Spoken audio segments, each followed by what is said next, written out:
Hey guys, Happy Dude here, and today I'm going to show you how it's easier to drive faster with your BMW and also be more comfortable. Okay, first up there's the tire pressure. This is very important. I usually set it to 2.2 bar. That's perfect for on the road and on the track. Now in the tire shop or at BMW they usually set it to 2.5 bar or even above. That's way too high, because if this is the surface of your tire, then you're actually driving on the middle section of the tire like this, so you have less grip. But if it's too low, that's also very dangerous, because then you're driving on the end of your tire.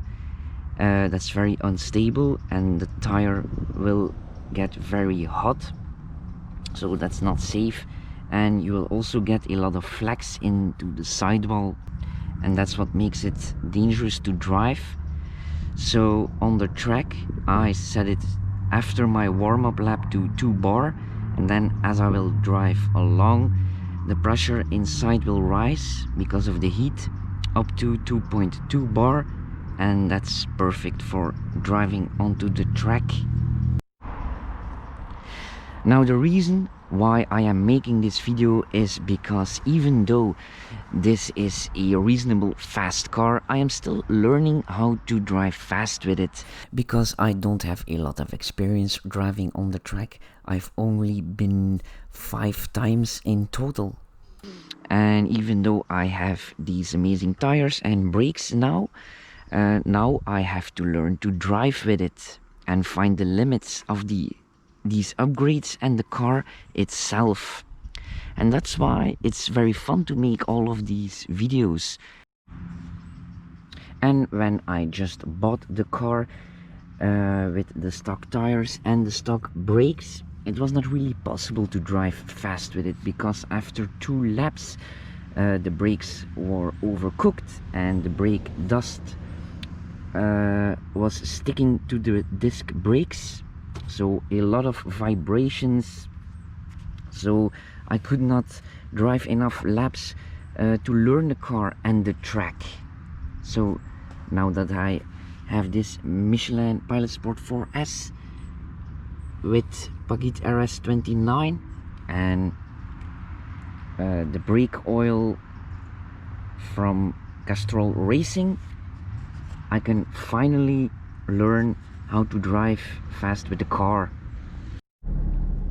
And I also have to mention that I'm not really comfortable with pushing the car to its absolute limits, because you only have chance to brake the car and there's no prize at the end of the track.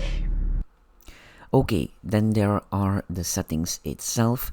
I would suggest you choose Sport Plus mode, because in Sport mode the traction control, ABS, EBS, stability control, it's all active, so it will use the brakes when you are going fast into a corner, and this will heat up the brakes and you don't want that.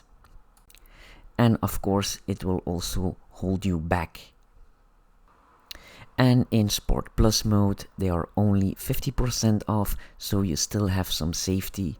And the shifting is a lot faster and the throttle response also. No, actually the best thing is turn off the traction control completely and all of the driver aids by press and holding this button here. But do this at your own risk, because if you don't know the car and the track, this could result in a big crash.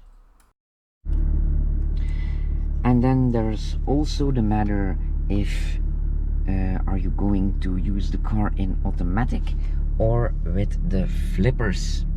Now it is more fun with the flippers, but if you are still learning the car and the track itself, it may be useful to use Sport Plus together with the automatic. because when you don't have to shift and the car does it for you, you can really focus on the driving itself, and that way it's much easier to learn the track and the car itself. And once you know the track and the car, you can start using the flippers.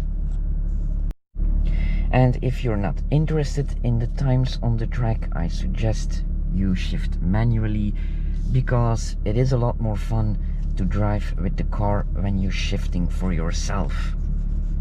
And then there is this setting right here that I wish I knew before I started racing with this car on the track.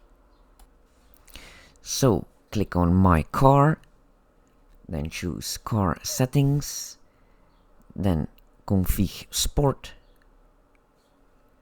and then you can choose what do you want that is active when you press the Sport button.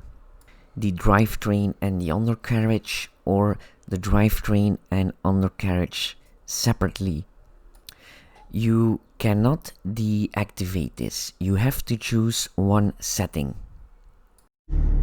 Now, I remember that they once did a test on Top Gear on the track when the car is in comfort mode and also in sport mode, and the car was faster in comfort mode with the stick on the wheel.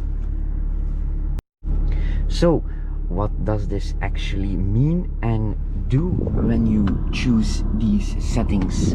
Well, the drivetrain, that is the throttle response, and also the gearbox for the shifting, and the undercarriage, that is actually the springs and also the steering wheel, as I will now show you. So now I am using the default setting first.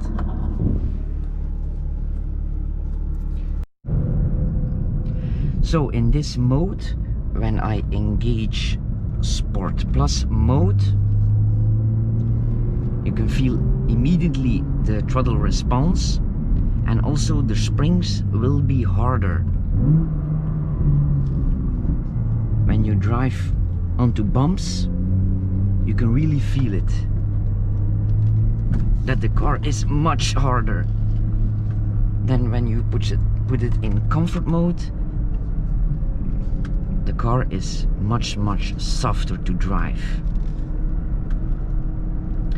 And then for the steering wheel, when I put the car again in sport mode, Sport Plus that is, but it's also in sport, but not as extreme. Watch when I turn the steering wheel, the car is actually turning slower into the direct. Okay, and then there is the steering wheel, of course. So same setting, but in comfort mode. Watch the difference. This is comfort, very easy and fast, and this is sport. It's harder to turn the steering wheel and also slower. And also, the faster you drive with this setting, the more the steering wheel will push back when you're driving into a corner.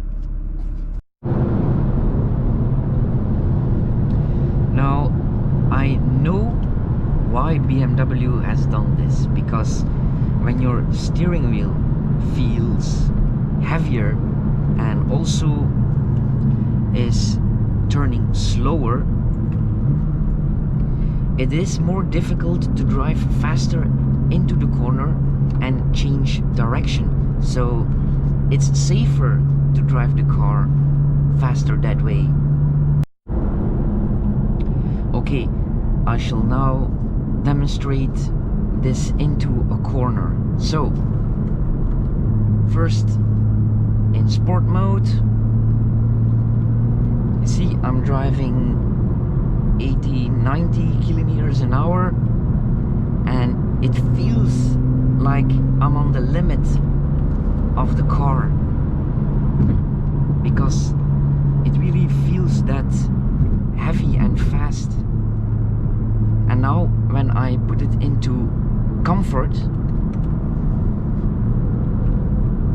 it's much easier to turn in and make tiny adjustments, because the steering wheel isn't that heavy anymore. And see, I'm driving 90 and 100 kilometers an hour now.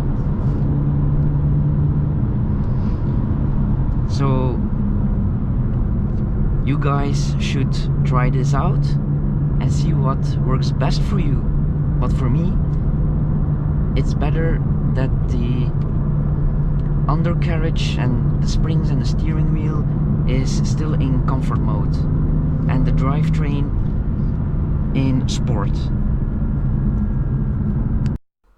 So that means I choose the option to only use the drivetrain in sport mode as shown here. So when I press sport mode, only the drivetrain will be in sport mode, and the springs and the steering wheel will remain in comfort mode by its own. So that gives me also a much smoother ride, because the car itself is hard enough. So BMW, if you are listening, please make the sport mode a little bit softer and comfort mode a lot softer. And that's why it's easy to drive an old car fast, because it's lighter and you also don't have to deal with all of these settings. When you drive fast or slow with an old car, the steering wheel remains the same, because if your car is acting differently, it's also much harder to learn how to drive with the car.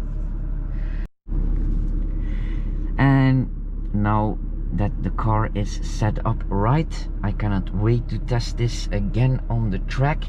And also I have aligned the car again, because the steering wheel was at a slight angle, and at high speeds the car lifted off, so that gave me a really unsafe feeling. So I went to BMW M Division and they aligned the car properly.